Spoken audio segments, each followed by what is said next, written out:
Welcome to the Toffee Blues, your source for all things Everton, and welcome to the extra time segment for Everton 1, Bournemouth 3.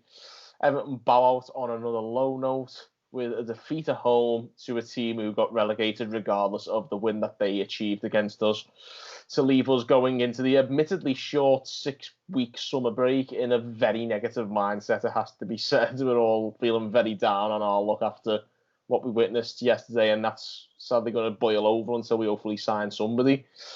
I'm joined by Thomas and Terry to go over that malaise for one last painful time. Lads, let's be honest, it was a very fitting end to a terrible season, wasn't it? Yeah, I mean, it pretty much just summed up our performance for the whole year, which, to be fair, I was expecting. I mean, if they had to come and win, if there was a team they wanted to do it against, it was going to be us, let's be honest. If there was a team they wanted who might not be up for the game even slightly, it was going to be us all day long, really. Why do we do this? I know it's easy to say that they have more to play for, but why do we always provide the perfect sideshow for the team looking to achieve something? I know they didn't achieve staying up in the end, but why are we always so charitable in these situations? It's gone on for years. Why is it? The characters in the squad. There's not enough fighters. We've dropped. I read a stat earlier on. We've dropped 19 points this season, or I can now say last season. Thank God we can say that.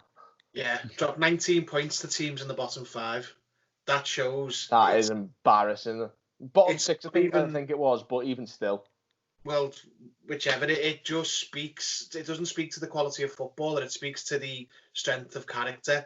We roll over and show our stomachs to any team who've got a little bit of fight in them, a little bit of nastiness, a little bit of nous, to be honest. Commitment. Is it? Well, I was going to say yeah. Andre Gomez is a better footballer than anyone except maybe Jack Grealish in that bottom 5-6 teams, but they've got players who are absolute dogs who will fight for everything. And I'm not going to take out Gomez because there's everyone in that squad for the most part. I think it's very much possible that you could dig out Gomez individually because his levels of commitment have just been non-existent there enough in this regime. I hold him up because since the return from the lockdown, I mean, I really like Gomez. Just, it doesn't seem like that because I've been digging him out the last few weeks, but he's a fantastic player who can run the game when he's at it. But when he's not at it, he's a liability, isn't he? Yeah, and that just sums up the problem with Everton's squad. It goes across the whole squad. There's only 1 or 2 players who've got that feisty sort of passion and commitment in them that they need to go that extra step. There's it's on the wall in Finch Farm, isn't it? Talent will hard work will beat talent if talent does not work hard. And you think that'd sink in eventually with some of them, because that's exactly what our problem is, isn't it? Yeah, I just think we've got a lack of leaders and a lack of characters in the team, and obviously the ones we have got. Is it any coincidence that the town turning form since the lockdown coincides with Holgate's injury? Holgate's one of the few players who's committed, who gets in the face of the opposition players and fights. Now, he can't do it all by himself, but without him... He led by example, though, at times, with that back in the back, particularly before the lockdown as well. Yeah, and I'm not even saying we've missed him as a defender. We've missed him as a character, and we need more of that. And that's been the problem, and it was the problem against Bournemouth, that they had something to fight for, and we didn't. So we just went, right then, it just lacking that extra yards of effort that they were willing to give. I think I read another stat that 17% of their points came against Everton last season. That's awful. Yeah, well, they got 34 points and we gave them 6 of them. So it is, we'll be around that. I mean, a team who have been relegated and have been awful all season did the double over us, and it's not because they've got better footballers than us, it's because they've got more committed players than us, and that's the biggest thing we need to address in the transfer window. It's not about buying quality players, it's about buying quality characters, I think. It's very much a character issue, I think, but we've got some talented players there. If we've got some players who can go next to them, who can knock a few heads together when the one gets tough, because that's what we're seriously lacking. We saw that on a number of occasions yesterday and throughout the season, of course, but Seamus Coleman is not captain material whatsoever. I know some people might be fans of Coleman here, and you guys might be. I am absolutely done with Seamus Coleman as an Everton player. I mean, that's a bit outlandish, but I just don't think he's fit for purpose as an Everton player now. And I think we all talk about Leighton Baines going, but he's probably more qualified to be bombed out than maybe Leighton Baines doesn't deserve to go this soon. But I'm not happy with Seamus Coleman at all this season. I don't mind him, to be honest. I mean, I think I always think he could do more as kind of a captain, and obviously because as he gets worse and he gets older and he doesn't have the legs that he used to have, he has to be playing that more important role kind of as a team captain, and I can't fault him that much. I mean, he doesn't really get in anyone's face, which does my head in sometimes. Sometimes if you see like a crunching tackle come in on one of our players, it's not like the rest of the team are at them, like. Not, I mean, I'm not asking for another Roy Keane, yeah, but like, a Roy Keane would have, you'd hammer them, but like we don't have a player like that. And to be fair, sorry, go on, yeah. No, it's just we don't have enough. We're in a real problem at the moment where the midfield isn't good enough in terms of quality, but then we also, as Terry said, we need characters, but we need quality, and that's not always the easiest thing to find, because I think Gomez has quality on the ball. Is he a strong character? I'm not sure. Really. He never seems to care. Tom Davies likes to put in a tackle in the derby sometimes, but he doesn't. Tom Davies is the other way around. I think he's got the character, but he's not got the ability.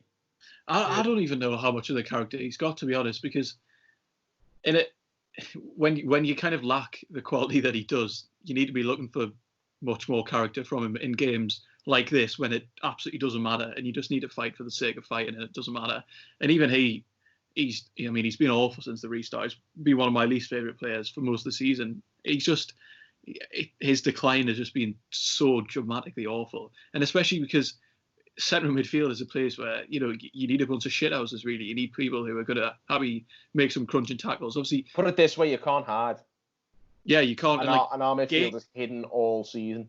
Yeah, Gay was never really like a shithouse player, but like he was happy to put in tackles. He was happy to just snap ankles if he needed to at the end of the day. He mucked in, and our midfield, that's it. In a 4-4-2 in particular, but regardless of the formation, you can't hide in midfield, and too many of our players hide, both on and off the ball, by the way. Not putting tackles in when we haven't got the ball, but also not looking for the forward pass when we have got the ball. We're not ambitious enough, the centre midfielders, when they pick the ball up either. And I think that's one of the main things why I was laying into Seamus Coleman a bit, as well as that. His mindset, his mentality when he picks the ball up is absolutely shocking. Every time he runs, you see him and you think, come on, bomb it down the wing, or look for the ball down the line. He turns back and passes it to Michael Keane. Every single time he tried to look forward. I'd rather pass to Michael Keane than Theo Walcott, to be fair. I can't stand giving Walcott the ball. But the fact of the matter is, he's the right winger. He's supposed to be, and I mean, that's another issue in itself. Maybe if Theo Walcott isn't creating enough on the right and he's not holding his own, but Seamus Coleman needs to be looking for more forward passes and making more forward moves, because it's no point. Literally, he just walks up, and as soon as somebody presses him, he turns back and passes it to the centre-backs. And that's just not good enough. I mean, this is the exact issue that we have, is that players are not being ambitious enough on the ball. Luca Dean's probably about as ambitious as we've got in terms of players trying to move us forward. And even then, he doesn't always play brilliantly, but he's been one of the better ones since the season resumed. But I've got loads of time for Luca Dean for that regard. Absolutely. I think he's a proper Everton player. Not only is he will he get in the face of an opposition and he'll give as good as he gets, and he'll mouth off and he'll fight. He's also got that bit of quality as well. He's got that, he wants to go forward. He just can't. How much can he do from left back? You need that across the pitch. Like, I'm all for Luca Dean. I think the first thing we should be doing this summer, before we even sign a player, is getting him on a new contract. We've got Calvert-Lewin on one, we've got Holgate on one, we've got Richarlison on one. I think make the four, the big four. They're the four best players we've got. Get him on one and lock him down, because I think he's one of the two most crucial players of the club, him and Richarlison. Absolutely, and I think the four you've just named, when we talk about characters, they're probably the four only characters we've got in terms of actually maybe having the right mentality. Yeah, I mean, I'll just go back to what you said before. I don't particularly agree with what you said on Coleman. That's not to say I think Coleman's, particularly playing well or anything like that. I think it's a moot point before we even begin, because he's clearly what Carlo's man, isn't he? He likes Coleman. He's played Coleman a lot. Coleman suits the sort of shape he wants to play with, that sort of right back come third centre back. He's lost his ability going forward, but he's gained ability in defence, which is weird. It was never his strong suit, but he seems to be doing a lot better. Yeah, he has, to be fair, but at the end of the day, he's really struggling. Yeah, I mean, the thing about the leadership, though, is captain, especially at the English clubs. I remember I listened to part of ironically, a Peter Couch podcast saying in English clubs, captain is much, much more an off the field position. So everyone is clamouring for Holgate to be captain, but Holgate might not want to go round and dish the fines out to the team and all that stuff on the, and organise the Christmas night out. I don't think you need a new captain. I think you just need leaders on the pitch. Tim Cahill was never our captain. Neither was Stephen Naismith. Neither was Thomas Gravison. They weren't our captains, but they were bastards on the pitch, and they led on the pitch, but they never had the armband. They didn't need it. I think the captain role is not as important in regards to on the field character as just having those characters on the pitch. Tim Cahill is the perfect example. He never ever, well, maybe once or twice in a pinch, but he was never. I can never remember him leading the team out as a captain. He just occasionally took the armband when Neville or Jagielka or whoever went off. I'd like to see, when we buy these centre midfielders and right midfielders, I want to see them have a bit of needle. I want to see them come in and go, yeah, you can play. He's a good players, but I also want you to be bastards, basically. As without using the word that Jose Mourinho used, if you saw that clip of him on, there was a trailer for the Amazon Prime. The Amazon Prime show for Tottenham. He says the Tottenham team need to all be see you next Tuesdays. I think we need a bit of that. We need to sign a few Tuesdays. And I get what you mean with Coleman, but I think he's going to be one of the players who, and you've got to remember as well, Carlos sees off the pitch. I think he's took one look at Coleman and thought, well, he's got the right attitudes. His ability, he's not the flying, right back he was in Martinez's first season, but that's beside the point. I think he likes his impact on the dressing room. I don't even think it's necessarily, he doesn't have to be a flying right back. He just needs to be able to pick a forward pass and maybe put a cross in a bit better. I think that's what we're missing. Yeah, I definitely agree with that. I've said this for 2 years. I think we need a right back, Luca Dean. Still haven't found one. Precisely that, yeah. We need it. We tried to eBay, hasn't worked. Obviously, he's left now, and the club's been pretty final in its wording on the tweet, hasn't it? Saying, good luck for your career.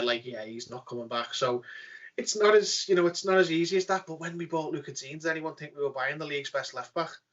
No, we're buying some lad from Barca who's he's been at PSG, he's been at Roma, he's been at some good clubs. This player, and he's only young. Come in, he's absolutely qualities. He's creating more chances than any other fullback in the league, and left back. I don't know which one it is, but we need to. Marcel Brands and the club needs more of them this summer. No more Iwobies, no more Delphs, not even any more Moise Keanes who are a slow burn. We need Luca Deans, we need Richarlisons, we need players who go into the team and they're quality straight away. Yeah, that's exactly it. And I think we were discussing how many do you think we'll get this summer in terms of additions? I think we'll be looking for 3 or 4. Whether we get that many, I'm not even certain, because obviously we have no idea. Obviously, the ESC will tell us we're in millions of quid debt, we can't spend anything. Then other people will come out and say, we kind of do financial fair play. Obviously, we don't actually know that. What we need is a new midfield, let's be honest, and probably a right back at some point, and then maybe even a goalkeeper. But I don't know how much we're going to get into that, because obviously it kind of starts sounding like a broken record if we keep talking about Pickford, because another shocking performance, obviously, against Bournemouth. But I think in terms of signings, we'll only be looking, as kind of Terry mentioned as before, kind of 2, 3, maximum 4, to be honest. What position? I think centre midfield's got to be the utmost importance, hasn't it? I mean, centre midfield is so important, but obviously the club clearly must fancy Gbamin when he comes back. Obviously, we've seen nothing of him, but we do still have a player that we signed for 25 million or something, who is a defensive midfielder. Kind of what we've been lacking in the 4-4-2. So they will want to spend loads of money on loads of centre midfielders before they can see, what he can do, and they also won't want to sign loads and loads of centre midfielders without potentially shipping out Sigurdsson or maybe even Davies. I can't even see either of the two leaving, but they won't just want to sign centre midfielders over and over again, because we can't afford to have an overloaded centre midfield when we only play two anyway when we're playing the 4-4-2. So I think we might only even be looking at maybe one centre midfielder, which is annoying. But I think a right midfield has to be a massive target for us now, especially considering, because obviously we've spoken there about Coleman struggles kind of going forwards now. But to be fair, he was looking so much better when we were playing the 5 at the back or the 3 at the back, whatever it is. When he played centre back, he's had to switch to a 4-2-3-1 here because Sigurdsson, Gomez, and Davies can't play in a 2. So for the last kind of 2 games, we've seen him. We've seen the switch to the 4-2-3-1, which doesn't suit Coleman anymore. But the right midfield role is so necessary now because it's such a specific kind of area of Ancelotti's tactics now. You do have to be able to defend, but you have to be able to go forwards as well. It's a peculiar position, and obviously Iwobi hasn't molded into it very well at all. He's really struggled, and Sidibe almost at times looked like that kind of player, maybe once or twice this season. But obviously he wasn't good enough. But we do need a very versatile right midfielder now who's going to be able to defend, but then obviously carry the ball forwards as well. Absolutely, and I think right mid and centre mid, I think, are the two, but we've got to get them right. As Terry said before, they can't be slow burners. We've got to have players who can address issues relatively quickly. Yeah, I think a financial fair play is the biggest thing, or Premier League profits and sustainability, whatever the Premier League version is, which is a bit tighter than the European one. I think if there was no regulation, I think we'd be going mad this summer. I think we'd be getting 5 or 6. We'd be getting a new keeper, 2 new midfielders, possibly a striker as well. But obviously it does exist. So centre midfielder, centre back. People don't think we need a centre back, but I think they're going to get one anyway. And right midfielder, and then I think they might look at a loan again. It's similar to Sidibe if they can move on John Joe Kenny. I think if John Joe Kenny's here as long as John Joe Kenny's here, I don't think they'll get another one. I don't think they can carry 3 right backs. Well, they can't. Let's be honest. It just make no financial sense when they need to fill positions elsewhere. But if they can find a buyer for him, then I think they'll look at the loan market, and they might even look at the loan market if the suitable quality player comes up for other positions. But centre mid, centre back, and a right midfielder, I think will be what we bring in, whether that's 2 buy, 1 loan, whatever. And they just all need to be quality. I think they want Gabriel, which is obvious, a blind man can see that. And then out after that, God knows, maybe they obviously wanted Højbjerg, that hasn't come off. Allen, maybe. I think if there was no regulation, they would probably be planning for the season as if they don't have Gbamin and just let him be a bonus. But they can't do that. Like Thomas said, they've got a £25 million midfield there. All right, he's had 2 horrendous injuries back to back, but they can't just pretend they haven't got that because he's probably there as a big, massive, looming thing on the books. So you can't pretend he's not there in the squad because he is there. Like the spreadsheet, the financial spreadsheet shows £25 million centre midfielder. They can't plan for life not having him because they will have him. It's just it's annoying really being in this stupid spreadsheet either, isn't it? Like, in the days before FFP, Manchester City would have been a joke like we were for buying Rocky Santa Cruz for stupid money, I know it's even in the financial fair play era. It's just typical Everton, isn't it? We had the freedom to spend well and gave it to absolute idiots, and now we've got decent manager in. We're hamstrung by those decisions, but I don't know. Let's talk about the game anyway. the transfers, because I know this happens every time. Every time. I think it's because we're that dissatisfied with what we've witnessed. We just go on about the game. We just go on about how we're going to address all the problems because we hate all the problems that we keep seeing when we watch the match. And I think that's literally how we end up going off on these tangents. But yeah, the game was everything you'd expect from the typical charitable Everton. Dominic Solanke got a goal as well, which is just vintage, I got a couple of things I wanted out the weekends. We got Watford and Bournemouth went down, and Moise Keane got a goal. For anyone who watched the pre-match, that was on my wish list. There was a couple of things like an Everton win that were off my wish that I didn't get, but sorry. No, didn't want to win anyway, It's one of them. Moise Keane was good though. I think we should mention him, to be fair, because he was very good. He's taken his opportunity when he's come in, and he did really well. To be fair, it was like when he started against Newcastle. He had a good game, to be fair, at Goodison. He played well. And obviously, for whatever reasons, he hasn't got his starts. But if you're looking for players who you want, as Ancelotti mentioned, you want healthy competition in the squad. You want competition, breeds better players. And if he's coming in and doing that, that makes Calvert-Lewin sit up, who might have thought he was quite safe, to be fair. In a two-striker formation, we've got three strikers realistically at the club. If Richarlison does count as a striker now, but he's not an out-and-out striker. Calvert-Lewin might have felt quite comfortable for a while. Moise Keane's just turned up and he's had a brilliant game. He was doing all the hold-up play that Calvert-Lewin was getting really good at before the lockdown started.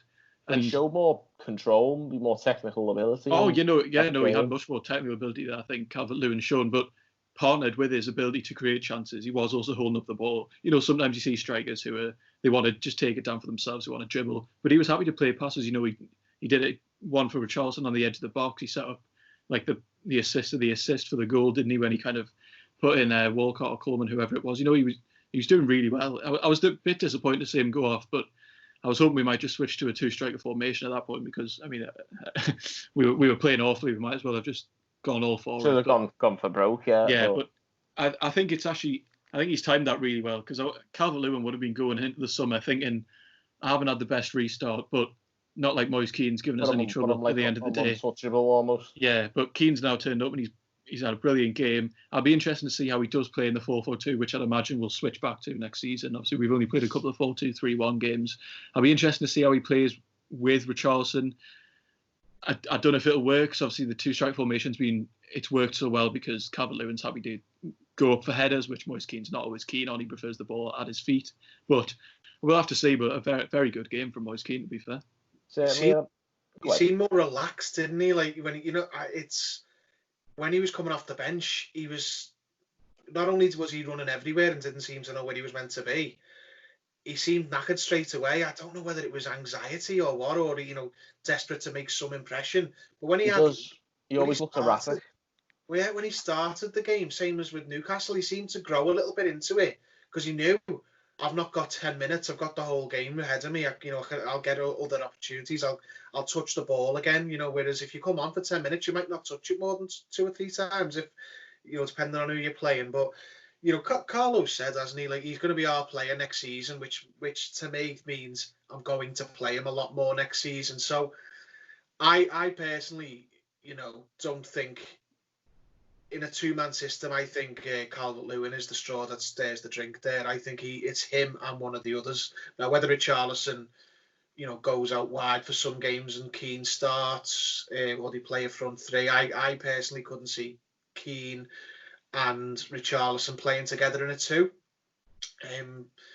I just see them. They operate in the same areas. Like they both want to be off the last defender. They don't like Calvert-Lewin's a little bit more unselfish, you know what I mean? He's more target man, Calvert-Lewin, eh? Yeah, he creates space for other strikers, which the other two, can feed off of. I personally prefer Richarlison up front, so I think it's a case of Keane's got to try and get in when he can.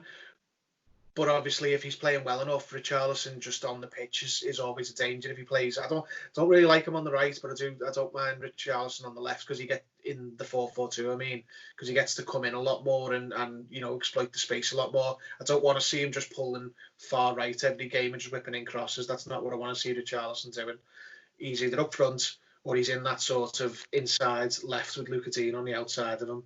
But ideally, there could be a place for him on the left because Bernard hasn't done very well And Iwobi, as we said before, hasn't been great either. So there's still an opening in that left midfield position. Even obviously Anthony Gordon could go in there as well, but that's still very much up for grabs for any of those four to play in that position. If we don't get a right winger or one doesn't become available, Anthony Gordon, when he went on the right, I know that's not his preferred position, but if you're a young kid and you go into this Everton team, you'd look across it and go, right, he probably in his ideal world had played that Richarlison role as well, that sort of second striker. But he's obviously going to look at it and go, £50 million player who's in my way there, and then another £30 million player or whatever we paid for Keane. On the left, I've got, Iwobi and Bernard and possibly Richarlison. All right, he's been playing better than the two of them. But if I'm Anthony Gordon, I just look and go, that right mid's mine. I'm going to make that. I'm going to be. We want from the right midfield. We want someone to stretch the play, to stay out wide, and to be that third goal threat along with the two strikers. If I'm Anthony Gordon, I'd just go, that's mine. I know I prefer to play on the left, but if I nail down that right hand side, that's mine. I'm starting every game. An interesting idea as well would also be if Gordon does slot in that position, what's to stop him and Richarlison swapping roles during the game and giving the opposition something to think about? Yeah, I mean, this is how a lot of young players get the and the stripes. Yeah, I hate bringing these up, but Alexander Arnold became a right back because he thought that's how I'm getting in the team. Now look at him; he's doing brilliantly. I think I'm all for it. I think it speaks a lot to young players' character if they play out of position to get themselves in the team. Because it's not like massively out of position, is it? If he plays left midfield / striker to go on the right, you know what I mean, like. When he played yesterday, he ran at the back of their players, which is more than Walcott does. Walcott never, has the ball at his feet and runs at them. That's what Gordon was doing. He was trying things. He had the opposition, fullback worried. I'd like to see him in pre-season. Unless we get someone quality there, then you just, tipping Gordon in and out across the season, across all those positions. But if we don't get the right player for the right, I'd say to Gordon, go, how much do you want it, lads? Play there and make that your own. Absolutely.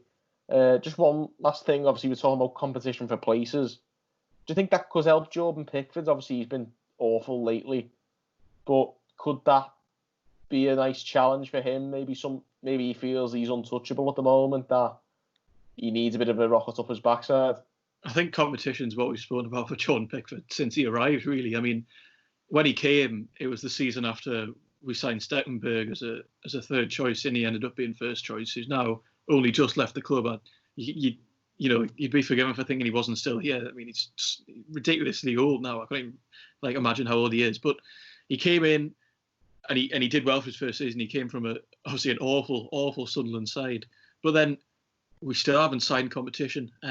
Losel came in, or we don't know if he's awful, but the fact he's being loaned to a struggling Huddersfield says a lot about him as a player. They clearly didn't fancy him when he joined. They took a punt on him because obviously he was a free transfer. He'd been released. You take a chance. It clearly didn't work.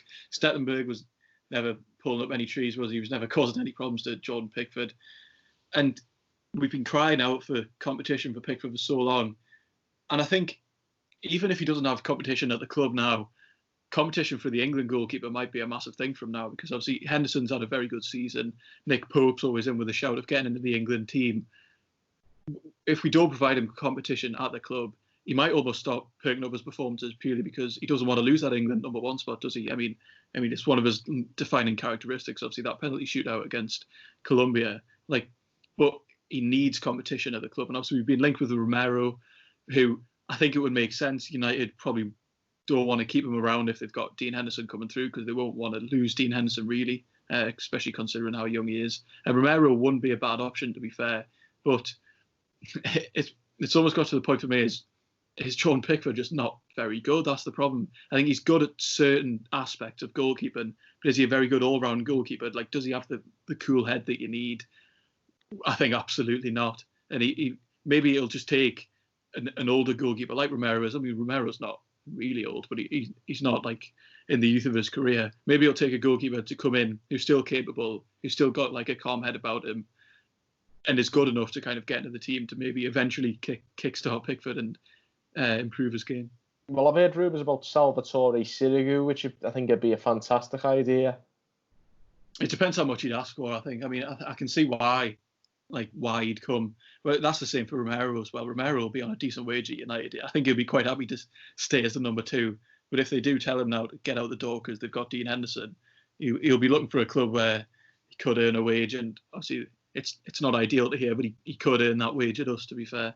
Sirigu would be an interesting one. I think he's getting on a bit now, though. I can't actually think about how old he is. He's 33. Yeah.